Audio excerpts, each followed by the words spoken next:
दूर की उस भूमि में जहां पवित्र गंगा नदी धीरे धीरे बहती थी, दुख और भक्ति की एक बड़ी कहानी सामने आ रही थी। एक बुद्धिमान और न्यायप्रिय राजा जन्मेजय एक प्रसिद्ध तपस्वी और कथाकार वैशंपायन के चरणों में बैठे थे। राजा की जिज्ञासा बढ़ गई जब उन्होंने वैशंपायन से अपने पूर्वजों पांडवों की कहानी सुनाने के लिए कहा, जिन्हें उनके चेरे भाइयों कौरवों द्वारा छलपूर्वक पराजित किया गया था। जैसे ही सूर्य अस्त होने लगा, धरती पर एक गर्म नारंगी चमक फैलाते हुए वैशंपायन ने अपनी कहानी शुरू की। पांडवों ने, जो उन सभी में सबसे बड़े और बुद्धिमान थे, हस्तिनापुर से शरण की तलाश में चले गए थे।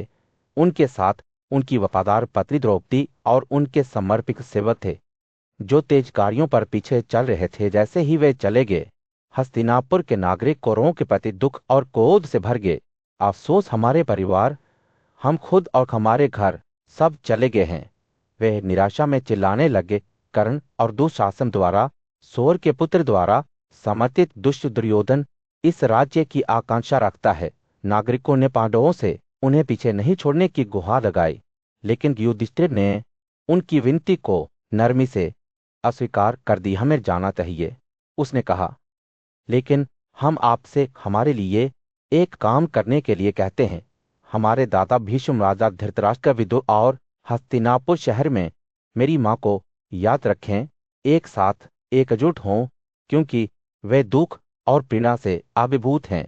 युधिष्ठिर के शब्दों से प्रभावित नागरिक अनिच्छा से पांडवों को विदाई देते हैं। जैसे ही राह पड़ी, पांडव गंगा के तट पर पहुंच गए, जहां एक शक्तिशाली बरगद का पेड़ ऊंचा खड़ा था। उन्होंने पवित्र जल में खुद को शुद्ध किया और हस्तिनापुर से उनके पीछे आने वाले ब्राह्मणों के कोमल जप से घिरे हुए उसकी छाया में रात बिताई। शाम की हवा ब्राह्मणों के मधुर गीतों से भरी हुई थी। उनकी हंस जैसी आवाजें वेद का पाठ करते हुए स्वर्ग की ओर उठ रही थीं। युधिष्ठिर, उनका दिल दुख से भरा हुआ था, उनके बीच चमक रहा था।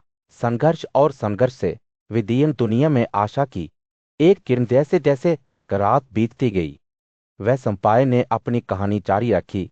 एक ऐसी कथा बुनाई जो सुनने वाले सभी लोगों के दिलों में अंकित हो जाएगी। पांडवों की कहानी भक्ति, निष्ठा और त्याग की थी, जो प्रतिकूलता का सामना करते हुए प्रेम और करुणा की स्थायी शक्ति का प्रमाण थी। जैसे ही सूरज क्षितिज पर चढ़ा, ब्राह्मणों का एक समूह राजा युधिष्ठिर, उनके भाइयों और उनकी पत्नी द्रौपदी के सामने खड़ा हो गया। राजा की आंखें दुख से भरी हुई थी, क्योंकि वो अपने चेरे भाई दुर्योधन के विश्वासघात से निर्वासन में मजबूर होकर जंगल के लिए रवाना होने की तैयारी कर रहा था। हमारी समृद्धि और राज्य से लूटे हुए, राजा ने कांपते हुए कहा, हम दुख में गहरे जंगल में प्रवेश करने वाले हैं। भोजन के लिए फल और जड़ों पर निर्भर हैं। जंगल खतरों से भरा हुआ है और मुझे डर है कि आप ब्राह्मणों को बहुत नुकसान होगा। ब्राह्मण फिर भी दृढ़ थे, उनके चेहरे दृढ़ संकल्प के साथ स्थिर थे। हम आपके पीछे चलेंगे राजा, उन्होंने कहा। हम अपना भोजन स्वयं प्रदान करेंगे और आपकी भलाई को ध्यान में रखेंगे।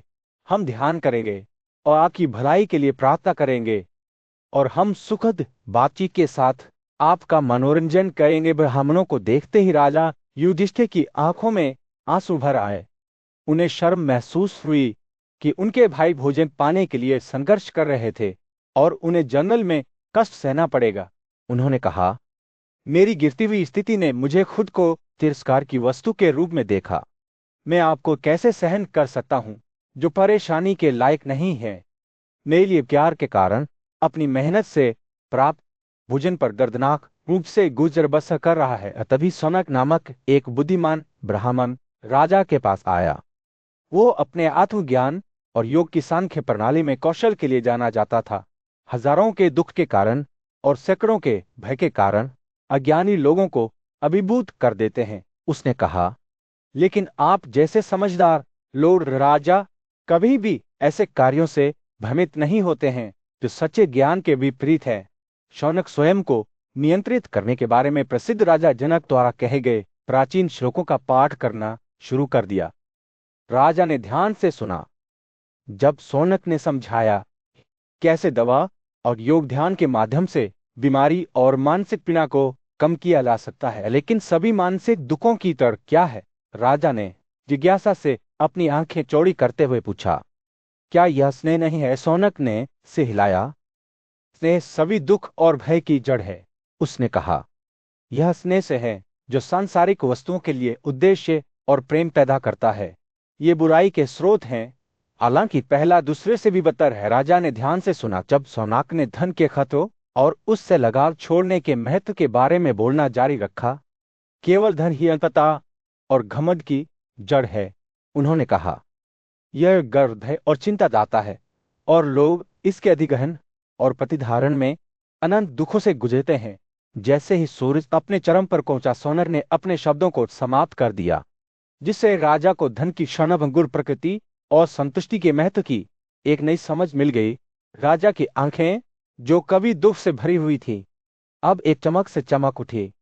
हरे भरे जंगल में जहां हल्की हवा पेड़ों को रहस्य सुनाती थी, युधिष्ठिर धर्मी राजा एक चौराहे पर खड़ा था। उसका दिल चिंता से भारी था।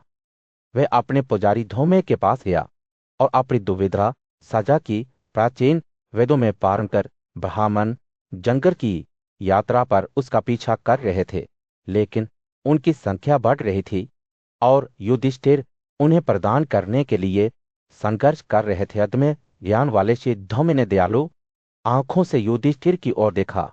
उन्होंने प्राचीन विद्या पर विचार किया, ब्रह्मांड पर शासन करने वाली दिव्य शक्तियों से मार्गदर्शन प्राप्त किया। चिंतन के एक क्षण के बाद धौम्य ने ऐसे शब्द बोले जो युधिष्ठिर के जीवन की दिशा को बदल देंगे। प्राचीन काल में धौम्य ने शुरू किया, सूर्य सविता भूख से पीड़ित सभी जीवित प्राणियों पर दया करता था।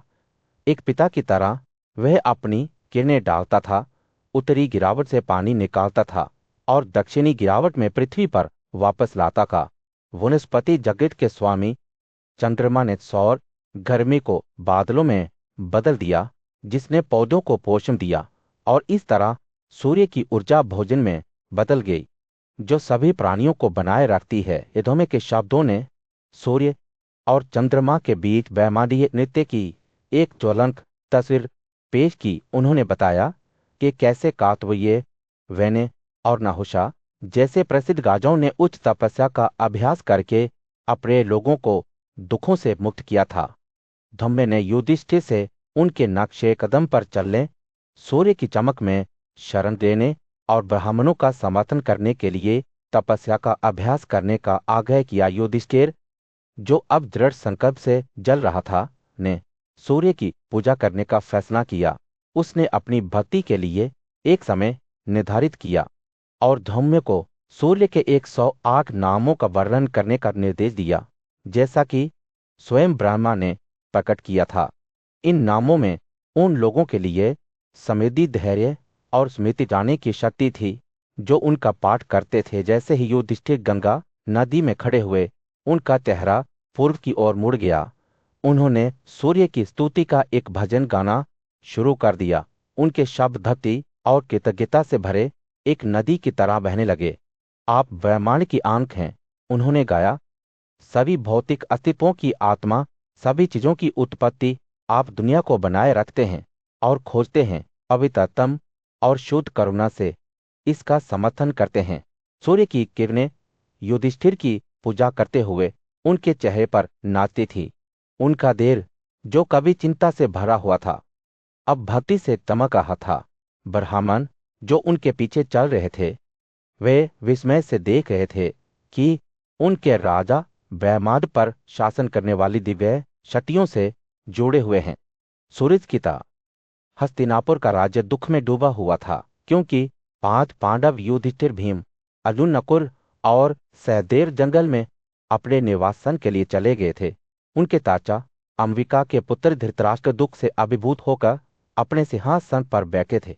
उनकी आंखें, जो कभी बात की तरह तेज थी, अब नीरस लग रही थी, जो अपने स्वयं के निर्माण के बोझ से भारी थीं। जैसे ही वे अपने और अपने परिवार के भाग्य के बारे में सोच रहा था, धृतराष्ट्र ने बुद्धिमान और गुणी सलाहकार विदुर को बुलाया, जिन्होंने हमेशा सत्ता के सामने सच बोला था। विदुर, उन्होंने कहा। उनकी आवाज भावनाओं से भरी हुई थी। आपकी समझ भार्गव की तरह ही स्पष्ट है। आप नैतिकता की सूक्ष्मताओं को जानते हैं और सभी कौरवों को समान आंखों से देखते हैं। मुझे बताएं कि अब मुझे क्या करना चाहिए। मैं अपने नागरिकों की सद्भावना कैसे हासिल कर सकता हूँ और उनके क्रोध से कैसे बच सकता हूँ। विदुर ने अपने गहन ज्ञान और अंतर्दृष्टि के साथ जवाब दिया। महामहिम, एक राज्य अपनी नींव के रूप में पुण्य पर खड़ा है। 3 उद्देश्य, लाभ, सुख और मोक्ष सभी पुण्य से उत्पन्न होते हैं। आपको अपने बेटों और पांडु के बेटों को पुण्य के साथ संजोना चाहिए। याद रखें कि कैसे आपके बेटों को शुभाल के बेटे के नेतृत्व में दुष्ट आत्माओं द्वारा धोखा दिया गया था, जब उन्होंने धर्मी युधिष्ठिर को पासा खेलने के लिए आमंत्रित किया था। यह पूरी तरह से अन्याय का कार्य था और अब आपके पास सुधार करने का मौका है। कि विदुर के शब्द धृतराष्ट्र के दिल में गहराई तक चले गए। वह जानता था कि उसका बेटा दुर्योधन इस विश्वासघात के पीछे का मास्टरमाइंड था और यह कि चतुर चाचा शकुनी ने भी एक महत्वपूर्ण भूमिका निभाई थी। विदुर ने आगे कहा, यदि आप अपने बेटों के सौभाग्य को भाग करना चाहते हैं तो आपको पांडवों को संतुष्ट करना चाहिए और शकुनी को अपमानित करना चाहिए। उन्हें वह प्राप्त करने दे जो आपने उन्हें दिया था। अपनी संपत्ति से संतुष्ट रहें और कभी भी दूसरे की लालसा न करें। यह एक राजा के लिए सर्वोच्च नैतिकता है। धृतराष्ट्र का मन विदुर की इन बातों से शांत हो गया। उन्हें अपने पुत्र दुर्योधन को त्यागने से कोई लाभ नहीं हुआ, भले ही इसका मतलब खुद को और अपने परिवार को विनाश से बचाना हो। विदुर, उन्होंने कहा, ये शब्द पांडवों के अच्छे के संदर्भ में बोले गए हैं, लेकिन हमारे नहीं। मेरा मन उन्हें स्वीकार नहीं करता है। धृतराष्ट्र का क्रोध भड़क उठा और उन्होंने विदुर को यह कहते हुए खारिज कर दिया, तुम मेरे प्रति मित्रवत नहीं हो। मैं दूसरों के लिए अपने बेटे को कैसे छोड़ सकता हूं। उनके शब्दों की निरर्थकता को देखकर विदुर अपनी सीट से उठे और चले गए, अपने आप से बड़बड़ाते हुए, यह जाति बर्बाद हो गई है। वह वहां चले गए जहां प्रातन के पुत्र युधिष्ठिर, भीम, अर्जुन थे। गंगा के तटों पर सूर्य डूब रहा था। भीड़भाड़ वाले दृश्य पर एक गरुण नारगी चमक डाल रहा था। पांडव भरत राजवंश के वे शक्तिशाली योद्धा अपना घर छोड़ने की तैयारी कर रहे थे। अपने वफादार अनुयायियों के साथ वे पवित्र कुरुक्षेत्र की यात्रा पर निकल पड़े। जब वे पश्चिम की ओर यात्रा कर रहे थे तो भाइयों ने सरस्वती, दृश्वती और यमुना की पूज्य नदियों में अपना दैनिक स्नान किया। हरे भरे जंगलों के माध्यम से अपना रास्ता बनाते समय हवा फिरते फूलों की मीठी सुगंध से भरी हुई थी। उनके कदम जंगल के तल पर शांत थे। कई दिनों की यात्रा के बाद वे अंत में कामेक जंगल में पहुंचे, जो शियों और शियों के लिए एक आश्रय स्थल था। कामेक जंगल देखने लायक दृश्य था, जीवन से भरा एक शांत मरुद्यान जहां पक्षी मधुर धुन गाते थे और हिरन शांति से चरते थे। पांडव अपने नए परिवेश में बस गए, जो बुद्धिमान मुनियों से घिरे हुए थे, जिन्होंने इस जंगल को अपना घर बनाया था। यह वे जगह थी जहां वे कुछ समय के लिए रहते थे। इन प्राचीन ऋषियों के सौम्य ज्ञान से आराम और मनोरंजन करते थे। एक दिन जब वे शांत चिंतन में बैठे थे, क्षितिज पर एक अकेला व्यक्ति उभरा। राजा धृतराष्ट्र का एक सम्मानित सलाहकार विदुर गांव में पहुंच गया था। उसकी गाड़ी तेज घोड़ों से खींची गई थी। जैसे ही वह पास आया, युधिष्ठिर हमेशा सतर्क अपनी सीट से उठे और आगंतुक का स्वागत किया। विदुर अपने रथ से उतरा और पांडवों के साथ शामिल हो गया, जो जिज्ञासा और सम्मान के साथ उसके चारों ओर जमा हो गए। एक कोमल मुस्कान के साथ विदुर ने उन घटनाओं को याद करना शुरू कर दिया जिन्होंने उसे एक बार फिर भाइयों की तलाश करने के लिए प्रेरित किया था। उसने राजा धृतराष्ट्र द्वारा उसकी बुद्धिमान सलाह को अस्वीकार करने के बारे में बात की कि कैसे राजा का दिल तर्क करने के लिए बन रहा है।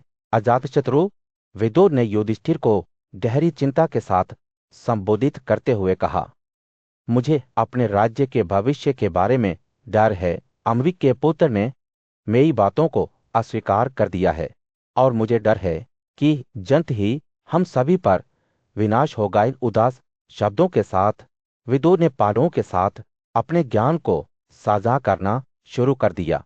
उन्होंने प्रतिकूल परिस्थितियों में धैर्य और साधनशीलता के महत्व के बारे में बात की, जैसे एक छोटी सी आग समय और देखभाल के साथ एक शक्तिशाली आग में बदल सकती है। उन्होंने उन्हें अपने वफादार अनुयायियों के बीच अपनी समृद्धि को विभाजित करने, उनके प्रति सच्चाई से व्यवहार करने और उनके साथ दयालुता से बातचीत करने की सलाह दी। युधिष्ठिर ने विदुर के ज्ञानपूर्ण शब्दों को ध्यान से सुना। उनका दिल खुला था। उन्होंने इस सलाह का पालन करने की शपथ ली, ज्ञान और करुणा के साथ शासन करने के लिए, जैसा कि एक सच्चे राजा को करना चाहिए। और इसलिए नए उद्देश्य और दृढ़ संकल्प के साथ पांडवों ने विदुर के शब्दों के सौम्य ज्ञान से निर्देशित होकर अपनी यात्रा जारी रखी। एक विशाल सभा के बीच हस्तिनापुर के बुद्धिमान राजा धृतराष्ट्र अपने दरबारियों और सलाहकारों के साथ बैठे, लेकिन जैसे ही उन्होंने अपने बगल में खाली सिंहासन को देखा, उनके विचार उनके भाई विदुर की ओर चले गए, जो हाल ही में कामेट जंगल में पांडवों के निर्वासन के लिए रवाना हुए थे। एक अफसोस की पीड़ा धृतराष्ट्र के दिल में घुस गई और वे दुख से अभिभूत होकर आगे झुक के जैसे ही उन्हें होश आया, धृतराष्ट्र धरती से उठे। उनकी आंखें आंसू से भरी हुई थीं। उन्होंने अपने भरोसेमंद सलाहकार संजय को पुकारा और उनसे विदुर को महल में वापस लाने का अनुरोध किया। मेरे भाई, उन्होंने विलाप करते हुए कहा, यह न्याय के अवतार की तरह है। अब उन्हें याद करते हुए मेरा दिल दुख से जल रहा है। राजा के शब्द पीड़ा से भरे हुए थे और संजय अपने स्वामी की पीड़ा से हिल गए। जल्दी से आज्ञा मानने लगे। संजय कामेक जंगल की ओर रवाना हुए, जहां उन्होंने विदुर को ब्राह्मणों के एक समूह के बीच शांत चिंतन में बैठे पाया। सबसे बड़े पांडव युधिष्ठिर ने संजय का गर्मजोशी से स्वागत किया और बुद्धिमान सलाहकार ने राजा के शब्दों को साझा किया। धृतराष्ट्र आपको याद करते हैं। हे विदुर, बिना देर किए उनके पास लौटें। विदुर, जो हमेशा अपने पारिवारिक संबंधों के प्रति समर्पित था, ने संजय के साथ जाने से पहले युधिष्ठिर से अनुमति मांगी। जैसे ही वे महल में घुसे, धृतराष्ट्र की आंखें अपने भाई को देखकर खुशी से चमक उठी। वह उसे गर्मजोशी से गले लगाते हुए और गहरी सांस लेते हुए विदुर की ओर दौड़ा, जैसे कि उसकी उपस्थिति की सुगंध का स्वाद ले रहा हो। मुझे क्षमा कर दो, हे पाप रहित, उसने विनती की। जो शब्द मैंने गुस्से में बोले थे, वे अभी भी मुझे परेशान कर रहे हैं। विदुर ने अपने भाई के अपराधों को क्षमा करते हुए जवाब दिया, तुम मेरे श्रेष्ठ हो, सम्मान के योग्य हो। मैं आपको देखने के लिए उत्सुकता से वापस आया हूं। दोनों भाई एक दूसरे के सामने खड़े थे। उनके चेहरे गर्मजोशी से चमक रहे थे। धृतराष्ट्र ने एक बार फिर विदुर को अपनी गोद में ले लिया और जब वे बोल रहे थे तो उनके शब्द माफी और स्नेह से भरे हुए थे। राजा ने दुख में लोगों के प्रति गुणी लोगों की अंतर्निहित पक्षपात को स्वीकार करते हुए स्वीकार किया कि उनके अपने पूर्वाग्रह ने उन्हें पांडवों पर अपने बेटों का पक्ष लेने के लिए प्रेरित किया था। जब वे बातचीत कर रहे थे, भाइयों की खुशी स्पष्ट थी। उनकी भावनाएं एक समृद्ध चित्र के धागे की तरह आपस में जुड़ी हुई थी। इस मार्मिक क्षण में परिवार और दोस्ती के बंधन ने उन उथल-पुथल भरी घटनाओं को भी पार कर लिया जिन्होंने राज्य को अलग कर दिया था। धृतराष्ट्र और विदुर के बीच का प्यार और समझ उज्जवल रूप से चमक रही थी, जो उनके परेशान अतीत के काले अंतराल को रोशन कर रही थी।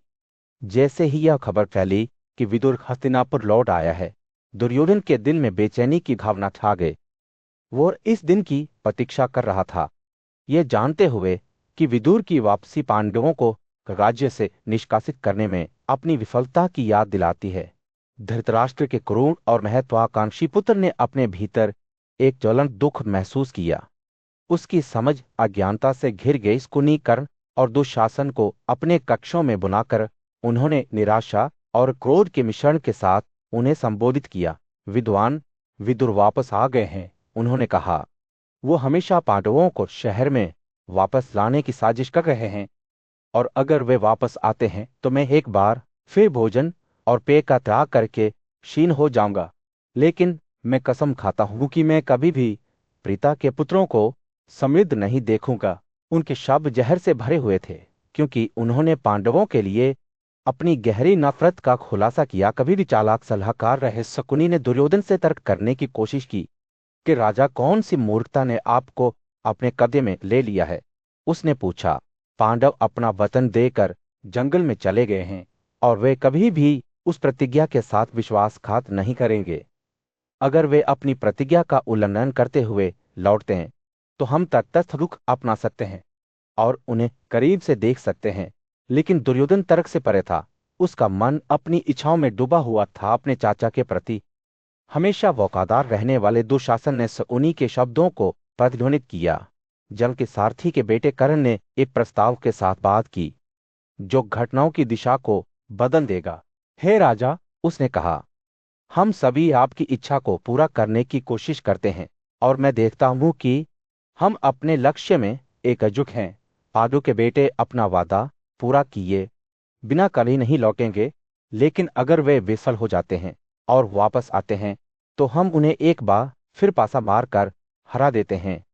दुर्योधन का चेहरा गिर गया। उसका दिल दुख से भारी हो गया। जैसे ही राजा ने अपने सलाहकारों से अपनी नजर हटाई, कर्ण की आंखें क्रोध से चमक उठी।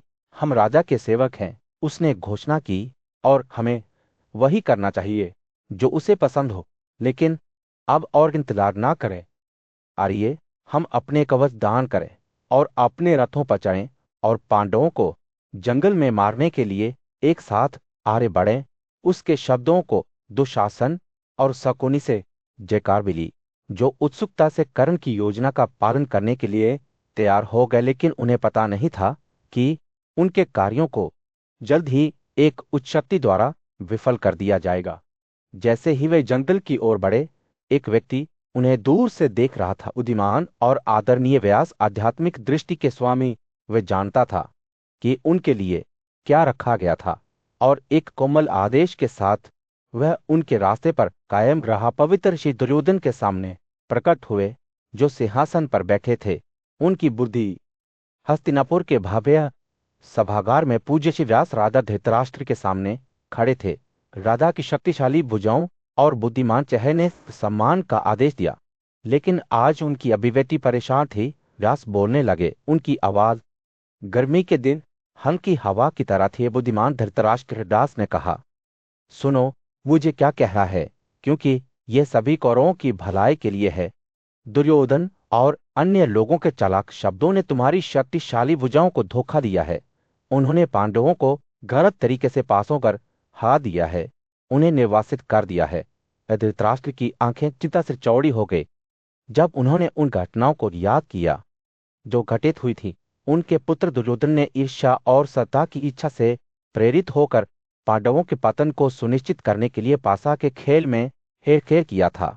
व्यास ने जारी रखा, उनके शब्द ज्ञान से टपक रहे थे। भरत, यदि आप हस्तक्षेप नहीं करते हैं तो पांडव 13 वर्षों के बाद वापस आ सकते हैं।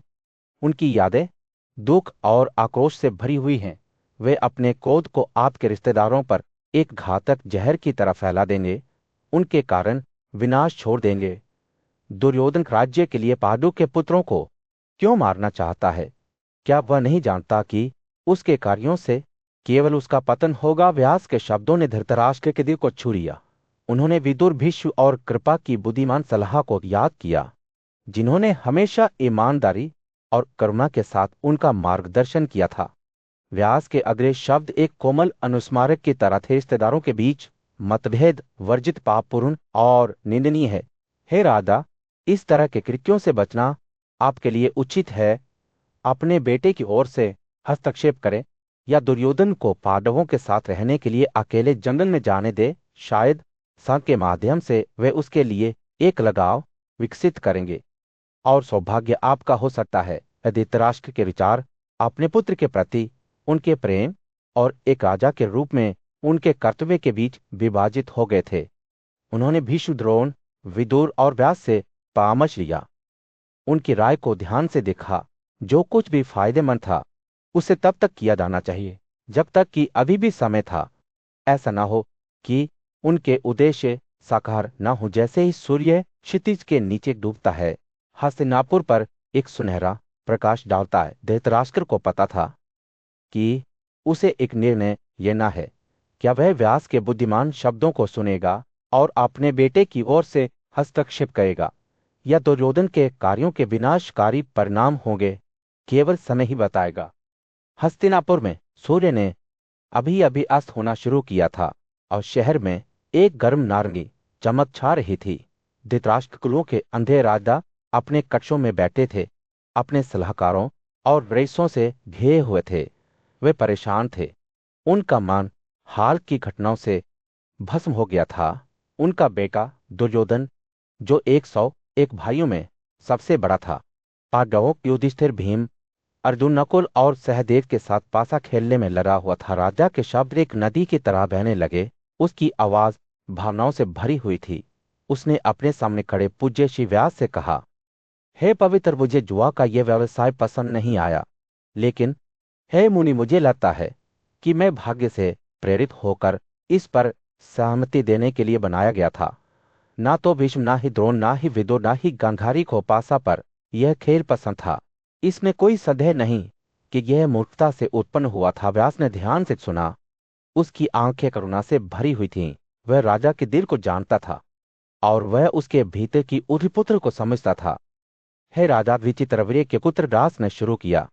हे राजा, हे विचित्रवीर्य के पुत्र दास ने कहा, आप तो कहते हैं, वह सच है। हम यह अच्छी तरह से जानते हैं कि एक पुत्र सभी चीजों में सबसे अच्छा है और एक पुत्र के रूप में कुछ भी अच्छा नहीं है। शी के शब्द राजा की परेशान आत्मा के लिए मलम की तरह थे। व्यास ने तब प्राचीन काल की एक कहानी सुनाई जो युगों से चली आ रही थी। यह देवताओं के पराक्रमी राजा इंद्र और गारों की मां सुरभि की कहानी थी। दिव्य क्षेत्रों में सुरभि रोती थी। उसका दिल अपने बेटे के लिए दुख से भर जाता था, जो खेतों में मेहनत करता था, एक क्रूर किसान द्वारा प्रताड़ित किया जाता था। इंद्र ने करुणा से प्रेरित होकर उससे पूछा कि वे क्यों रोती है। शुभ हिंद ने कहा, उसकी आवाज गर्मी की हवा की तरह कोमल थी, तुम क्यों रोते हो? क्या स्वर्ग के साथ सब कुछ ठीक है? सुरभि का जवाब राजा के दिल के लिए एक खंजर की तरह था। मेरा बेटा कमजोर और निर्दोष है। हे वत्सवा, भले ही मेरी 1000 संतानें हैं, लेकिन मेरा स्नेह सभी के प्रति समान रूप से रहता है। लेकिन हे सकर, मुझे उस व्यक्ति के लिए अधिक करुणा महसूस होती है जो कमजोर और निर्दोष है। जैसे ही व्यास ने बात की, यह दृश्य राजा के दिमाग की आंखों के सामने सामने आया। उसने शक्तिशाली देवता इंद्र को सुरभि के बेटे पर अपनी दया बरसाते हुए देखा और उसने खुद सुरभि के शब्दों को सुना, जिसने इंद्र से कहा था, वे कमजोर लोगों के प्रति अधिक उदार बने। राजा को अपने दिल में एक पीड़ा महसूस हुई जब उसने महसूस किया कि उसका अपना स्नेह सुरभि के समान था, जो उसके सभी बेटों में समान रूप से विभाजित था। व्यास ने अपनी कहानी पूरी की और चिंता से भरी आंखों से राजा की ओर देखा। हस्तिनापुर के ऊपर सूरज डूब रहा था। महल के मैदान पर एक गर्म नारंगी चमक छा रही थी। राजा धृतराष्ट्र, उनकी आंखें चिंता से भरी हुई थी। उन्होंने बुद्धिमान व्यास की ओर रुख किया और कहा, हे गहन ज्ञान के मुनि, आपने सच कहा है। मैं भी इसे अच्छी तरह से जानता हूं, जैसा कि ये सभी राजा करते हैं। वास्तव में विदुर, भीष्म और द्रोण ने मुझे बताया था कि आप कुओं के लिए क्या फायदेमंद मानते हैं, और अगर मैं आपकी कृपा का हकदार हूं और यदि आप कुरुओं के लिए दयालु हैं, तो कृपया मेरे दुष्ट पुत्र दुर्योधन को प्रोत्साहित करें। व्यास ने सहमति में सिर हिलाया। उसकी आंखें बुद्धि से चमक उठी। हे राजा, पांडव भाइयों को देखने के बाद पवित्र ऋषि मैत्रेय यहाँ आते हैं। हमसे मिलने की इच्छा के साथ वह पराक्रमी आपके बेटे को इस जाति के कल्याण के लिए चेतावनी देगा। और हे कौरव, वह जो सलाह देता है उसका निसंदेह पालन किया जाना चाहिए, क्योंकि अगर वह जो सलाह देता है वो नहीं किया जाता है तो ऋषि आपके बेटे को गुस्से में शाप देने। जैसे ही व्यास चले गए, मैत्रेय ने अपना रूप दिखाया, हाथ में अपनी लाठी, और उनके चेहरे पर एक कोमल मुस्कान। राजा धृतराष्ट्र ने अपने बेटे के साथ मुनि के पथभ्रष्ट प्रमुख का सम्मानपूर्वक स्वागत किया, उन्हें पानी और आतिथ्य के अन्य संस्कार दिए। राजा ने मैत्रेय से कुरु जंगल से उनकी यात्रा के बारे में पूछा और पूछा कि क्या उन्होंने पांडवों को खुशी से रहते देखा है। मैत्रेय की अभिव्यक्ति गंभीर हो गई जब उन्होंने जवाब दिया, विभिन्न तीर्थयात्रों की तीर्थयात्रा पर निकलते हुए मैं कुरु जंगल पहुंचा और वहां मैंने अप्रत्याशित रूप से युधिष्ठिर को कामे के जंगल में देखा और हे महान कई मुनि वहां तपस्वी युधिष्ठिर को देखने के लिए आए थे जो एक तपस्वी आश्रय में रहते थे। हिरण की त्वचा पहने हुए और चटाई के ताले पहने हुए थे। वहां ही हे राजाओं के राजा मैंने आपके बेटों द्वारा की गई गंभीर गलती के बारे में सुना और पासा से उत्पन्न आपदा और भयानक खतरे के बारे में सुना जो उन्हें पकड़ लिया था। मैत्रेय के शब्द राजा और उसके परिवार के लिए चिता और स्नेह से भरे हुए थे। इसलिए यह है कि मैं आपके पास कौरवों की भलाई के लिए आया हूं, क्योंकि हे महान आपके लिए मेरा से बहुत है और मैं आपसे प्रसन्न हूं। हे राजा, ये उचित नहीं है कि आपके बेटे किसी भी कारण से एक दूसरे से झगड़े। आप और भीष्म जीवित हैं।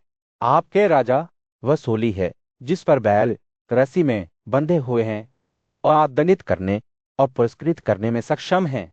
तो फिर आप इस बड़ी बुराई को क्यों नजरअंदाज करते हैं जो सभी पर हावी होने वाली है। मैत्रेय की आंखें दुर्योधन पर टिकी हुई थी।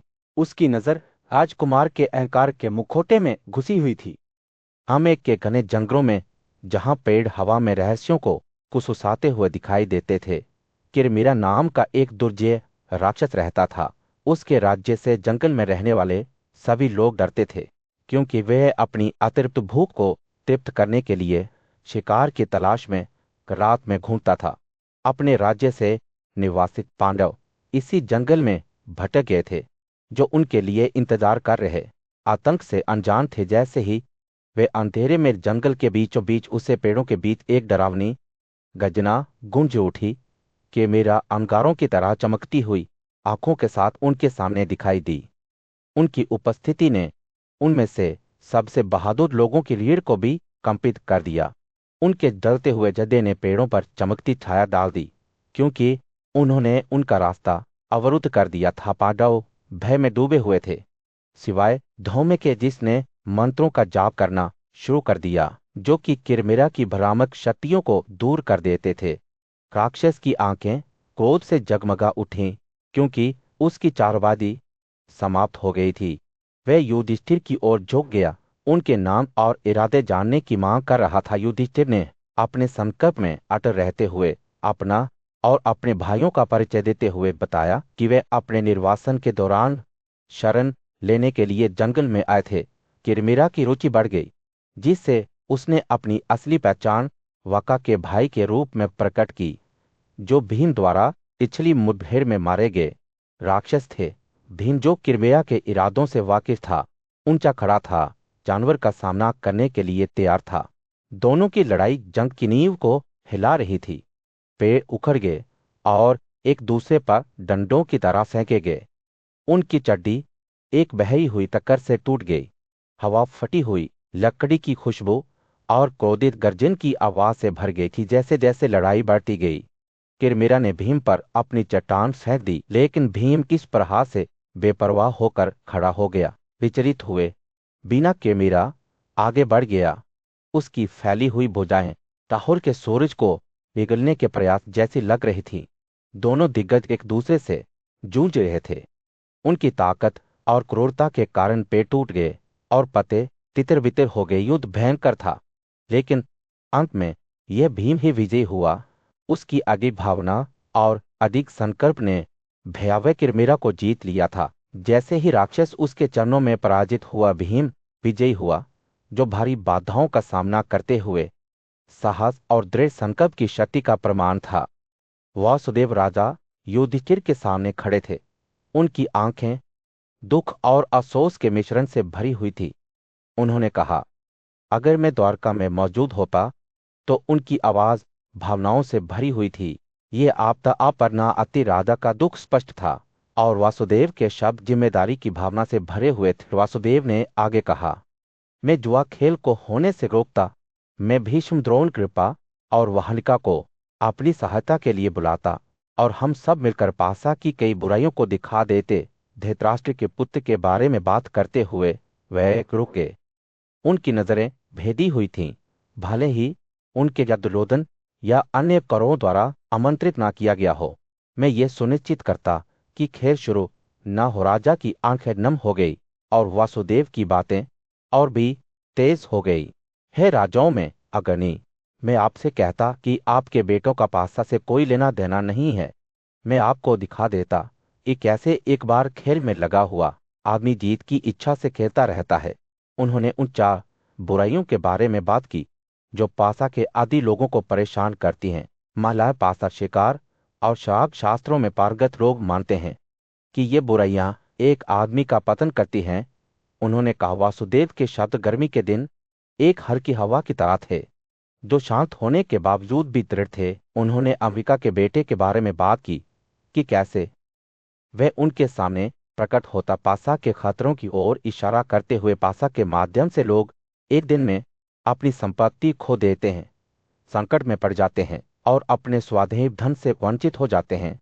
उन्होंने कहा, उनकी आवाज दृढ़ विश्वास से भरी हुई थी। राधा की आंखें धीरे धीरे वासुदेव की नजरों से मिलने के लिए उठे और एक पल के लिए ऐसा लगा जैसे समय रुक गया है। फिर राधा ने अपनी आवाज को खुसखुसाते हुए कहा, अगर आप वहां होते तो वासुदेव शायद चीजें अलग होती। वासुदेव की अभिव्यक्ति दृढ़ हो गई। लेकिन मैं अब यहां हूं, उसने कहा, उसके शब्द एक वादे की तरह। और अगर आपके दोस्त जो वफादार होने का दावा करते हैं लेकिन वास्तव में दुश्मन हैं, उन्होंने दुर्योधन का समर्थन किया होता, तो मैं उन्हें जबरदस्ती करने के लिए मजबूर कर देता। मैच में मौजूद जुआरियों के बारे में बात करते हुए उसकी आंखें दृढ़ संकट से चमक उठी। राजा की नजर एक बार फिर गिरी और वासुदेव के शब्द नर्म होने लगे। अनर्थ देश से मेरी अनुपस्थिति के कारण ही आप पासा से उत्पन्न हुए ऐसे संकट में पड़ गए हैं, उसने कहा। उसकी आवाज अफसोस से भरी हुई थी। राधा के भाई पांडव मौजूद थे, उनके चेहरे दुख से उकेरे हुए थे। वासुदेव की आंखें पूरे कमरे में घूम गई, अपने आसपास की तबाही में शामिल हो गए। अफसोस, सूर्य द्वार का राज्य पर अस्त हो गया था और शहर पर एक गर्म नारंगी चमक छा गई थी। भरतवंश के बुद्धिमान और न्यायप्रिय राजा युधिष्ठिर अपने सिंहासन पर बैठे अपने भाइयों और सलाहकारों से घेरे हुए थे। उनकी आंखें कृष्ण की ओर मुड़ गई, जो उनके सामने खड़े प्रिय देवता राजा थे। कृष्ण युधिष्ठिर ने चिंता से भरी आवाज में पूछा, आप हमारे राज्य से अनुपस्थित क्यों थे? आप हमारे लिए क्या खबर लाते हैं? कृष्ण का चेहरा शांति का मुखौटा था, लेकिन उनकी आंखें शरारत के संकेत से चमक उठी। मैं सरवा शहर में गया, मेरे दोस्त, उन्होंने जवाब दिया। उनकी आवाज नीची और शांत थी। वहां एक बड़ा अन्याय किया गया था और मैं बेकार नहीं रह सकता था। युधिष्ठिर उत्सुकता से आगे झुक के उन्होंने कहा, मुझे और बताइए। कृष्ण की नजर अतीत की ओर बह गई, जैसे कि किसी और जीवन की स्मृति को याद करते हुए। इसकी शुरुआत शिशुपाल से हुई, वह पराक्रमी योद्धा जो आपके राजस्व यज्ञ के दौरान मेरे हाथों मारा गया था।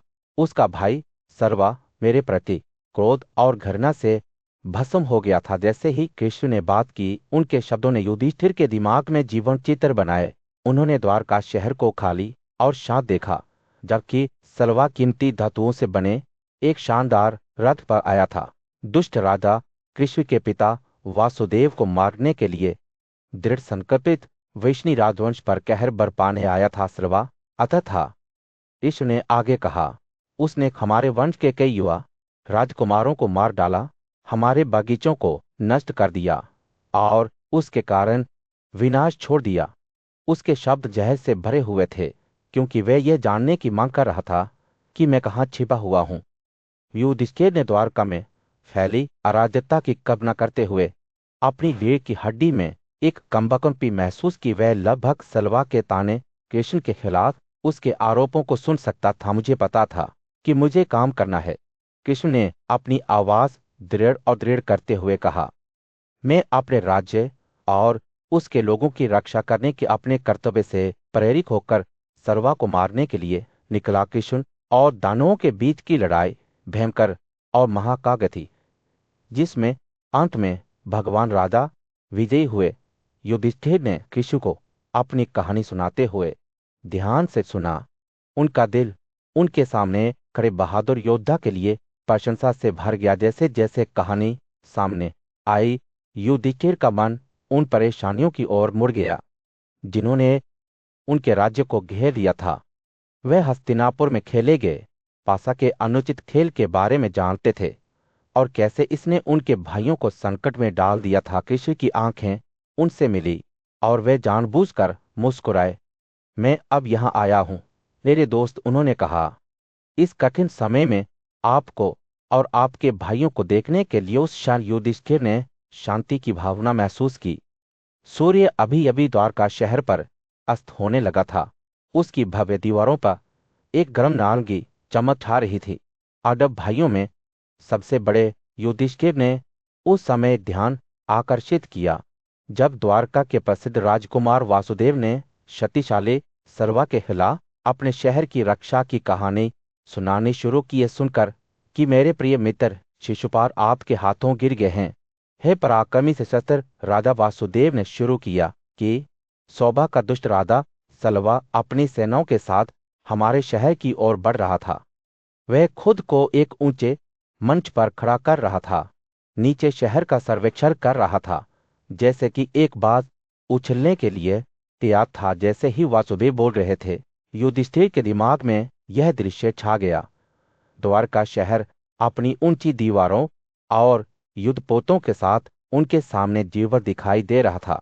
उन्हें स्टील पर स्टील की टक्कर, ढोल और तुरियों की गड़गड़ाहट और योद्धाओं के चिल्लाने की आवाज लगभग सुनाई दे रही थी।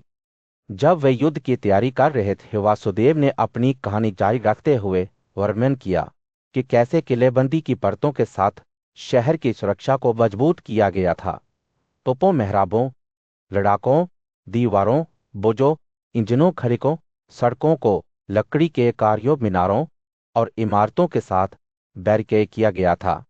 शहर सुरक्षा की एक भूलभुलैया थी जिसे किसी भी दुश्मन को विफल करने के लिए डिजाइन किया गया था, जो आने की हिम्मत करता था। हमने शहर को हर संभव तरीके से मजबूत किया, वासुदेव ने समझाया, और अपने सबसे बहादुर योद्धाओं को अमानदीन चौकियों पर तैनात किया। गदा, शामवा, उद्धव और कई अन्य सलवा की सेनाओं का सामना करने के लिए तैयार थे। हमारी घुड़सवार सेना तैयार थी। मानकवाहक ऊंचे थे क्योंकि हम आगे की लड़ाई के लिए तैयार थे। जैसे जैसे शहर की सुरक्षा तैयार की गई, वहां के निवासियों में तात्कालिकता की भावना छा गई। युधिष्ठिर हवा में तनाव को लगभग महसूस कर सकते थे क्योंकि उग्रसेन और अन्य लोगों ने घोषणा की कि युद्ध जीतने तक किसी को शराब नहीं पीनी चाहिए। विष्णु और आंधक ये जानते हुए कि अगर लापरवाही की गई तो वे मारे जाएंगे, सतर्क और शांत रहवारका की सड़कों को सभी गैर आवश्यक कर्मियों, हनरता देश के मायम, नर्तकियों, गायकों से साफ कर दिया गया था क्योंकि शहर ने आसन हमले के लिए खुद को तैयार किया था। नदियों पर पुलों को नष्ट कर दिया गया था, नौकाओं को चलने से मना कर दिया गया था और शहर के चारों ओर की खाइयों में तन पर खंभे थे। शहर के आसपास की भूमि असमान हो गई थी, इसकी सतह में छेद खोदे गए थे और जमीन के नीचे श्रावित दहन क्षेत्र। वासुदेव ने गर्व से कहा, हमारा किला स्वाभाविक रूप से मजबूत है और हमेशा अच्छी तरह से संरक्षित है, सभी प्रकार के हथियारों से भरा हुआ है। हमारी तैयारी के परिणामस्वरूप हमारा शहर सलवा की सेना का सामना करने के लिए पहले से कहीं अधिक तैयार था। जैसे ही राजकुमार ने बात की, युधिष्ठिर लगभग शहर को स्वयं इंद्र के किले में परिवर्तित होते देख सकते थे। युद्ध की भीषण गर्मी में वासुदेव के शब्द द्वारका शहर में गूंजते हुए वहां के लोगों को आसन विनाश की चेतावनी देते हुए गूंजे। हे राजाओं के राजा, सौभा के स्वामी सलवा, उसने कहा। उसकी आवाज चिंता से कांप रही है। एक विशाल सेना के साथ हमारे शहर की ओर आ गई है, जिसमें पैदल सेना, घोड़सवार सेना और हाथी शामिल हैं। राजा सलवा की सेना एक विशालकाय सेना थी जिसका नेतृत्व 4 शक्तिशाली राजा करते थे, जिनमें से प्रत्येक अपनी सेना का नेतृत्व करते थे। उन्होंने शहर के पास एक रणनीतिक मैदान पर कब्जा कर लिया था, जिसमें से एक ने प्रचुर मात्रा में पानी की आपूर्ति की। जैसे ही वासुदेव ने बात की, द्वारका के लोगों ने क्षितिज की ओर देखा, जहां उन्होंने युद्ध के काले बादल इकट्ठे होते देखे। सलवा की सेना एक अधिक बल थी, जिसमें पवित्र स्थानों या पूजनीय पेड़ों की कोई परवाह नहीं थी। उन्होंने हर उपलब्ध स्थान पर कब्जा कर लिया था, सड़कों और गुप्त प्रवेश द्वारों को समान रूप से अवरुद्ध कर दिया था। यह ऐसा था जैसे कि वे एक तूफानी हवा, अजय और निरंतर थे। लेकिन द्वारका में एक ऐसा व्यक्ति था जो डर से विचलित नहीं होता था। वरिष्ठ जाति की युवा राजकुमारी रुक्मिणी के बेटे सांवा ने इस शक्तिशाली मेजबान का सामना करने का संकल्प लिया था। वे अपने रथ पर सवार होकर शहर से बाहर चला गया, राख में पहने हुए रंगों के साथ उड़ रहा था। उसके साथ चारुदेशन और प्रद्युम्न, दो बहादुर योद्धा थे जो कभी हार नहीं मानेंगे। जैसे ही वे युद्ध के मैदान के पास पहुंचे, सांवा ने अपना धनुष उठाया और उत्सुकता से सलवा की सेना के सेनापति क्षेमविधि पर हमला कर दिया। युद्ध तेज हो गया। तीर बारिश की बौछार की तरह उड़ रहे थे, जैसा कि इंद्र ने खुद उन्हें छोड़ दिया था। क्षेमवृद्धि दृढ़ शक्तिशाली हिमालय की तरह अचर, लेकिन सांवा तथा दोनों योद्धा आपस में भिड़ गए। दोनों तीर चलाते हुए हवा में ही घुस गए। लेकिन युद्ध की गर्मी में कुछ अजीब हुआ। क्षेमवृद्धि की शक्तियों से एक प्रतिबंध ने सांवा को ठोकर खाने के लिए मजबूर कर दिया और एक पल के लिए वह डगमगा गया। इस अवसर को लेते हुए क्षेमविधि ने और भी अधिक उग्रता के साथ जवाबी हमला किया, लेकिन सांवा को आसानी से पराजित नहीं किया जा सकता था। वह जल्दी से उबर गया और उसके तीर क्षमावृद्धि के रथ पर 1000 छोटे तूफानों की तरह बरस पड़े।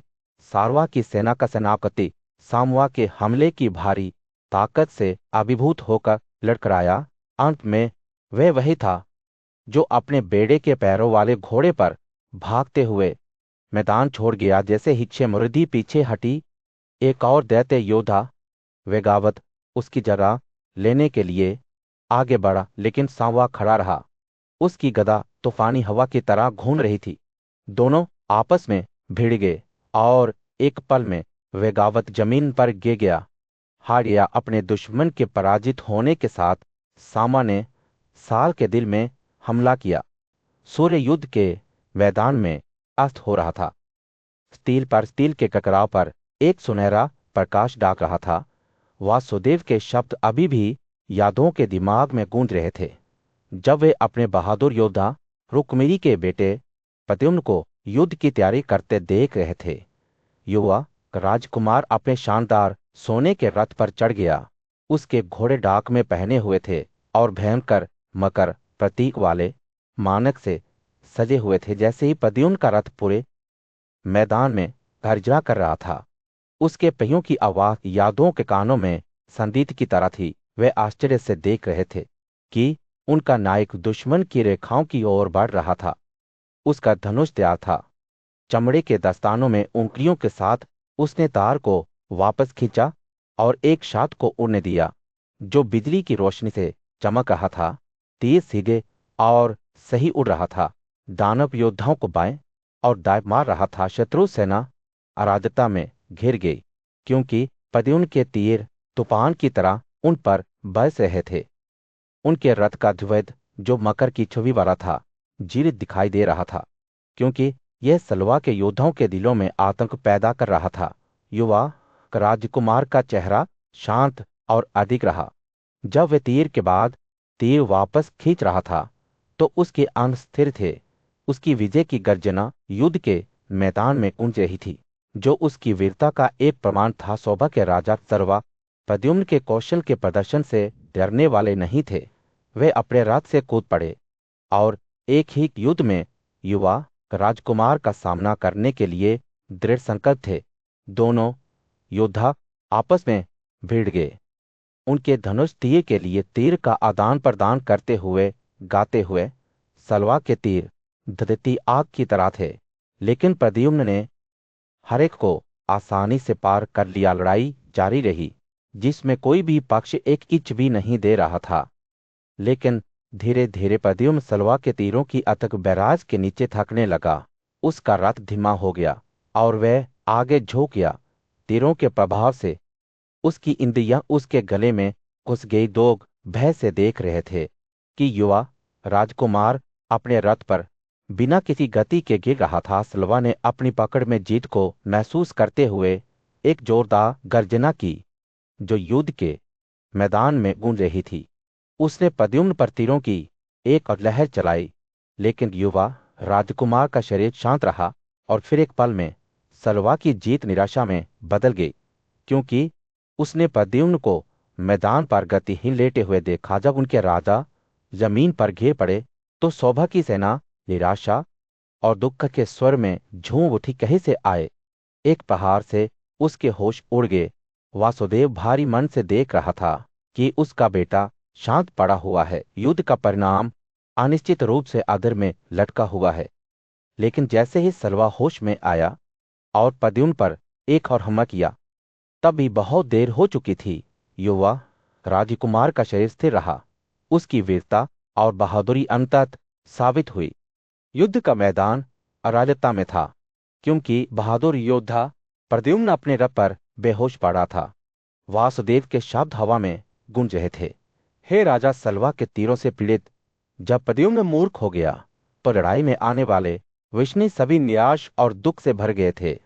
उनके निराश रोए जाने की आवाज अभी भी हवा में बनी हुई थी, क्योंकि वे अपने प्रिय योद्धा को स्थिर लेटे हुए देख रहे थे। दारुका का बेटा सारथी प्रद्युम्न के बरन में खड़ा था।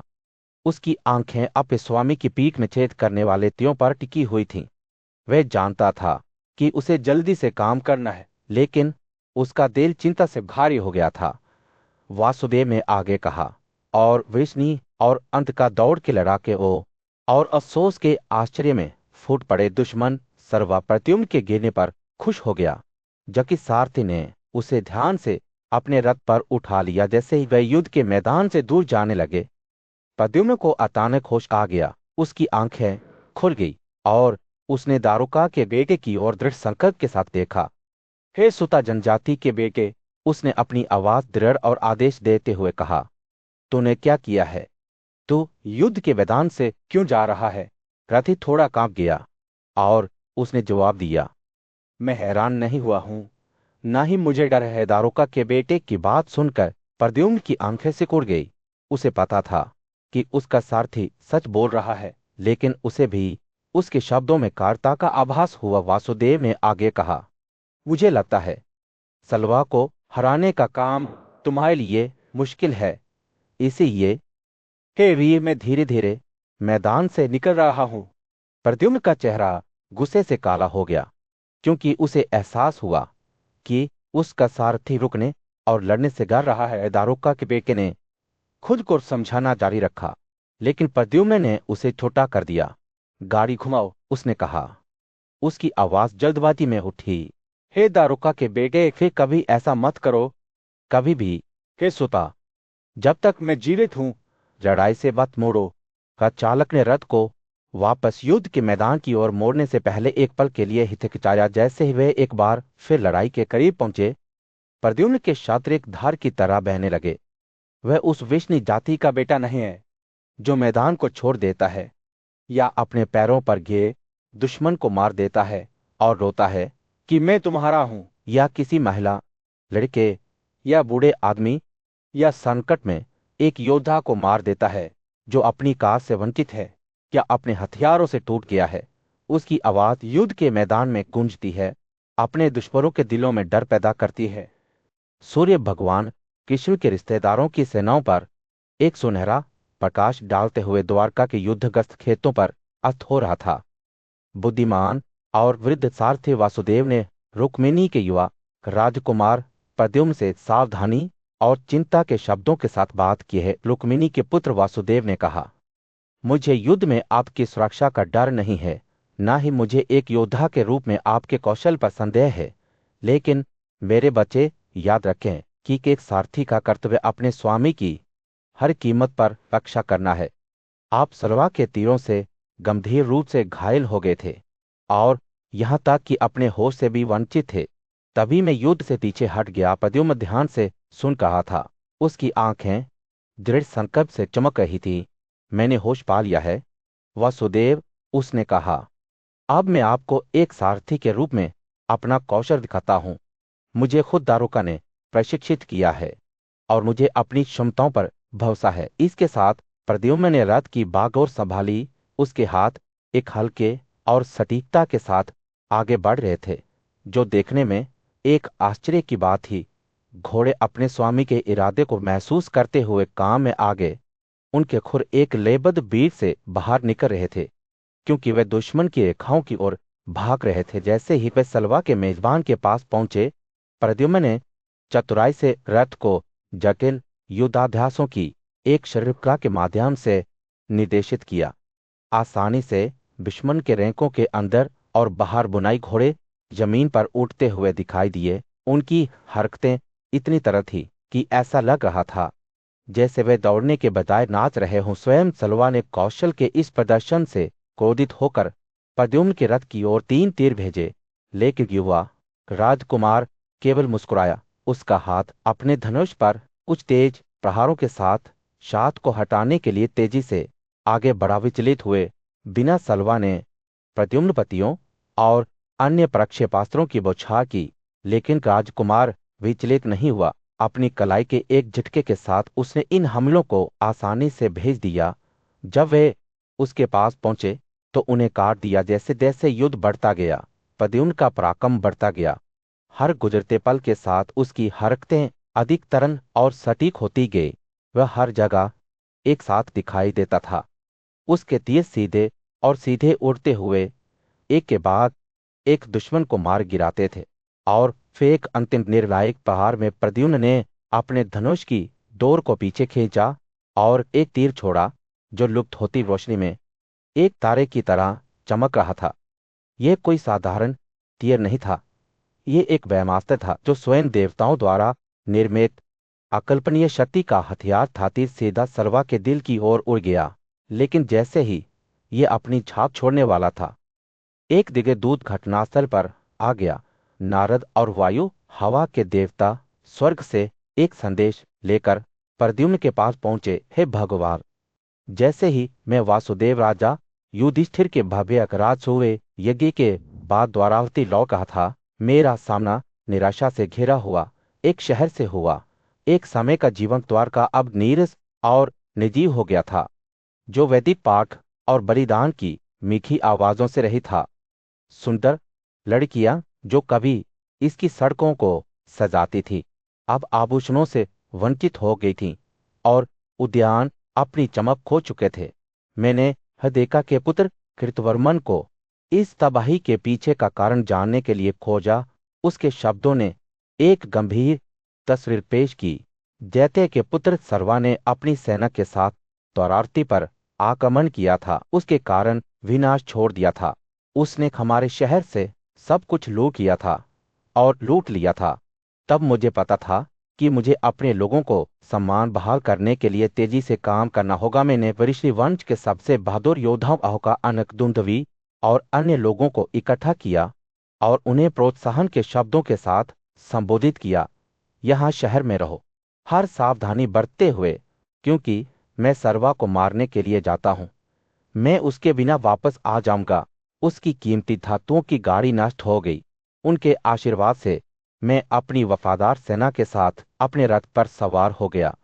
मातृकावर्त की ओर यात्रा करते समय हमारे पहियों की आवाज पूरे देश में गूंजती रही। जैसे ही हम समुद्र के पास पहुंचे, मैंने देखा कि सलवा की शानदार कार लहरों के बीच से गुजर रही थी। मेरा दिल इस दुश्मन को हराने के लिए दृढ़ संकल्प के साथ जल रहा था। हम मुख्य तट पर पहुंच गए और सलवा अपने रथ पर गर्व करते हुए लहरों के बीच ऊंचा खड़ा हो गया। उसने मुझे द्वंद्व युद्ध की चुनौती दी, लेकिन उसके तीर मेरे लिए कोई मुकाबला नहीं थे। मेरी क्षमता से क्रोधित होकर उसने हजारों तीरों पर हजारों की धार छोड़ी और मेरे सैनिकों, सारथी और घोड़ों पर बारिश की दोनों पक्षों के बीच लड़ाई जारी रही। मेरे योद्धाओं ने हजारों की संख्या में तीर फेंके, लेकिन सलवा के जादू ने उसे नुकसान से बचा लिया। उसने मुझ पर दादा, हल और पंखों वाले डंडे फेंके, लेकिन मैंने हर भ्रम का अपने दम पर मुकाबला किया। लड़ाई जारी रही, अंधेरा और रोशनी